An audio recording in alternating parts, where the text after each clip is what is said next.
Here's Rich's thoughts on those guys. Jacob is he decided he just wants to be a coach. He's going to be a coach now, so he's not going to be the first player coach since Dusty Rutledge. So, but he's also part of the decision was, being able to pursue his master's degree and go that way. So it's going to be good to have him on the staff, and I think our tight end room is going to be pretty solid once we get everybody healthy. And then Jason's been good. He's slowly getting into shape, and I don't know if anybody knows if that's going to hold up next week. I hope everybody gets some clarity on the eligibility of all those guys, but we'll find out next week. All right, so there's Rich. So the breaking news, then he gave you more breaking news that Jacob's just going to be a GA. Probably got into a couple of those workouts and said, I'm going to tell you what, I think I'm just going to stay over here on this coaching side of things. Yeah, I will admit that, just sort of assumed he was going to stick with tight end. And then when we watched practice today, he was out in the field running around, but he was not in the helmet. He was more coach mode at that point. Yeah, he's been coaching. So that's a tough re-engagement there with what the workouts have been. So speaking of that, here's Rich as we continued on talking about the tight end position. And we probably haven't dove deep into that. There's some intriguing guys up along that tight end position from Sapp, the transfer in from Clemson, from Ball from Mississippi State, that is a big dude. Yes, he is. And then, of course, Ryan Ward from North Carolina, who when they signed him last year, staff was extremely excited about him, so they're thrilled he's back again. What's Rich think about this tight end position? Yeah, Ryan Ward's a solid guy. He was having a great summer. He's a little limited, but he'll be back here hopefully in a few days. Cam Ball got nicked up a little bit, but he's a transfer we got in that we really like with there. I'm going to look at I don't want to leave anybody off because that's fair. Josh Sapp was a veteran we brought in, and Josh is like the last couple of days, he's been his best practices. He's gotten better and better every day, and he's a guy that's played a lot of football when he was at Clemson.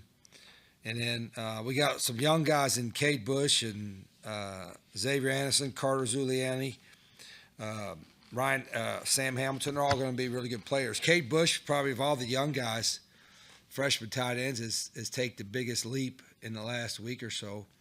And so he's putting himself with Carter and Ryan and Cam being a little nicked up, has given all those young guys a lot of reps.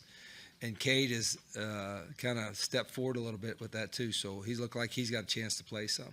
More rotation there. I mean, you used 3 at times last year. Yeah, there is. I want to have at least 3 that we feel good that we can win with, and because of our personnel groupings. And I think we'll get there when everybody's healthy. I think we'll have that. He went on to say, there's a follow-up to your question. He kind of dripped out there. He said, might do a little 13 personnel there. Yeah, 1 running back, 3 tight ends in there. So we'll see. And again, as you start looking around, tight end isn't always the sexy discussion point, but very important for what West Virginia ultimately wants to do and how they can formation things. I mean, if you can have a tight end who is versatile enough to do both, in this offense, that's huge, because all of a sudden now you don't have to take a blocker off the field and put a slot in. You can have your tight end in that pass-catching role, but also have that big-bodied individual for you when you run the ball, and especially as much as West Virginia figures they want to run it. We just said on last night's program that we were surprised that there had not been an off-topic rant as of yet from Coach Rod. As we say oftentimes, not our first time around him. Nope. The over had hit on how many days it would be. The clock has been reset. There were 2 that came in today. One was football. Well, they were both football related, but one kind of went in a direction, and then the other one continued on, and we got our first rants of the season. Which one you're going to use first, but one of them's my fault if you want to go that way. We'll go the travel party That's first. My fault. Yeah, we'll go travel party first. Here's Rich about that. I think he increased it a little bit. I don't know if it's 74 now. I don't know if New Raquel knows. But I saw somebody went to 80 maybe was. That's where it should be. I mean, but it also I think it should be as many as you want to take. If you don't want to take 100, don't take 100. But if you're at home, you could dress 100. So why would a visiting team have the same amount? Not that you're going to play that many, but I think that should be the discretion of the school. I mean, that was made. The decision was probably made as a financial decision. But I mean, are we kidding ourselves? I mean, what are we? We're spending the millions of dollars on players and all that, but no, we don't let that guy get on that plane, that extra seat on that plane or that bus, or don't give that guy a cheeseburger on the road because we can't afford it. I mean, what are we doing? Let the team. I'm not going to take 100 guys on the road, but I'd like to take 80. But you're going to tell me we can't do it because, we can't afford an extra cheeseburger? You think schools in our league are going to I'm not going to give any names. They're going to say, no, we can't afford to go 5 more guys, 6 more guys. I mean, I don't. All the ADs out there that hate me for saying that, I don't care. It don't make no sense, I do love when he makes himself more mad That's against phantom arguments. Nobody was saying it was the cheeseburger, and he got into a full-blown argument there with himself about somebody saying cheeseburger. And I love how he finished it. It actually, we giggle when he starts doing that stuff. He's kind of right. It probably should he's be always right. Probably should be the discretion of the school. But whatever. And not that matters what the travel is. We just thought that was funny that we'd been waiting on a rant, and we finally got one. That was one. Now, the second one that came in, because you were just trying to ask, there are some conferences that have changed. Big Ten is up to 80 Yeah, now. so that's why you asked the question. Yes. This other one, and there really hasn't been a lot of discussion about, hey, who's the starter going to be? When are you going to name the starter? I think everybody kind of understands how this works and that he's not going to. So there hasn't been that question. All the questions about quarterbacks have been about both of them and going back and forth. Today, it was really just asked about the process and what goes into determining who the starter would be. And I think the question was designed to get at, like, what particular skill set is the most important in determining the starter. I think that's probably where the questioner was trying to head. Rich took it in a different direction, his own direction, and rant number 2 ensued from Rich. Quarterback give us a chance to win. And break that down further, like in terms of That's Coach Rod. Coach Rod's feeling at that particular time. I mean, what do you mean? I know we're not going to get it like, today. Okay, this guy's the best guy. He starts. That guy's the second best guy. He's the second. What does that entail? Whatever I think that's the best about. You know what I mean? Like, let's not over I'm not into feelings. I'm not into what everybody. I don't care if anybody else. I don't need to tell anybody. In fact, I think it's kind of intriguing that people want to know. Like, maybe you want to find out who's going to start. Buy a ticket and come to Great Mountain Field. You could tailgate in the blue lot. What time's the first game? Noon. You could tailgate to 12:58, but make sure you get in time because at 1 o'clock we might be kicking off or kickoff return, and we'll see who runs out there. I'm going to know before then. I may know before I tell the coaches, quarterbacks. I may know right now. Probably do. And I knew you guys wouldn't have the scoop.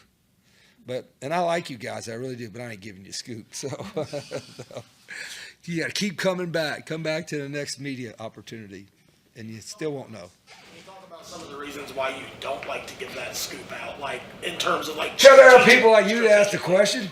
I want it to bother you. I want you to stay up at night. Wow, is Coach Rod going to tell me today? Because if he don't, my life is miserable.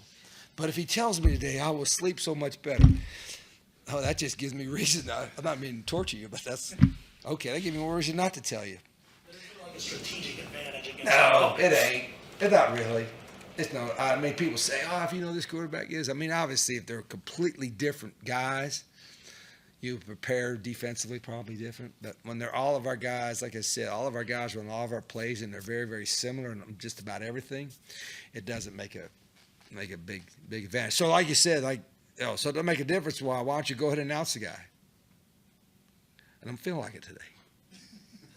I mean, no. I don't feel like it today. He said I might already know. Yeah. Okay, so there it was. That's basically just for comedic entertainment for the show tonight. I don't know if there was a lot in there. He did say, we cut it out there, one little football thing he did put in there. He did say at times, if there's to continue on that different skill set, he said sometimes you will put in a package of plays. Yeah. And he said they will start to determine out everybody, each quarterback there runs every single play. And now starting with this scrimmage, now they'll start to package it into all right, If it's Scotty Fox, what package of plays does he run best? If it's Mike Hawkins, what does he run best? If it's Jaron Hughley, what's he run best? So he did get into that a little bit. It did circle back to an actual football answer there, that they will start to do that, what they run best as they move forward. And have that ready. And it, again, I don't know if they're in a situation where they'll put a package in exclusively for a guy to run once a game. Yeah. I don't know. I think, and he talks at other points that, if he's got 2, he'll play 2. But I'm not certain that he does that, at least at the beginning of the year. Agree. I just don't feel that right now. No, I sense that the hope is a guy takes this and is really successful and goes, and that's your guy. That's your guy, barring injury. So we'll see from that. All right, last one. You got it back on track. You started it by asking him about travel, which veered him off course. You brought it back on course by then asking about the kickers. Not something we've talked a lot about. Here's Rich talking about the kickers on the team. It is kind of that's one position that we're still. I mean, you talk about legitimate competition.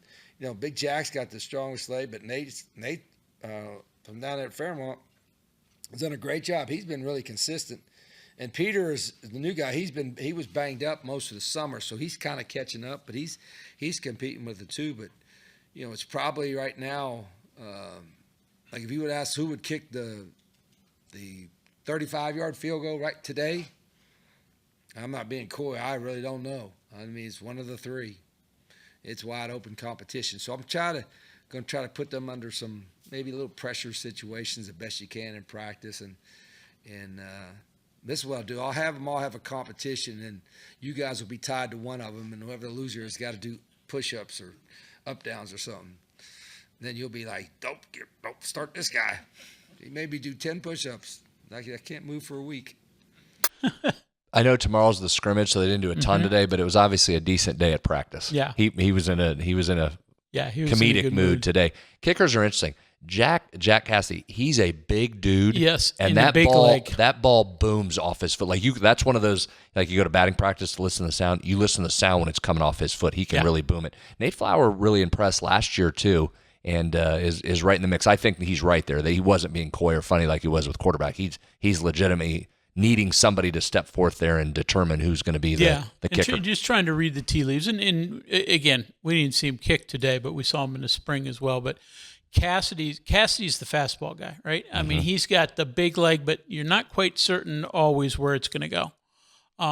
He looked actually pretty good in the spring in that regard, but I think that's still a concern. Flower, I think, and Rich said it, has been their most consistent. And then Notaro is just a guy who hasn't kicked a lot here just because of injuries. Had it in the spring and had it much of the summer as well, and now is just starting to get back into a groove. So it is still a competition. And, even last year they had a couple, and that switched mid-season. So you can't say from day one, here's your guy, and okay, next 12 games, here's what you got. No. Game 3 could change. Well, and he says it. I mean, he's just going to play you, right? It's going to be week to week. You're going to have to keep your job and perform each week, or someone else is going to be in there.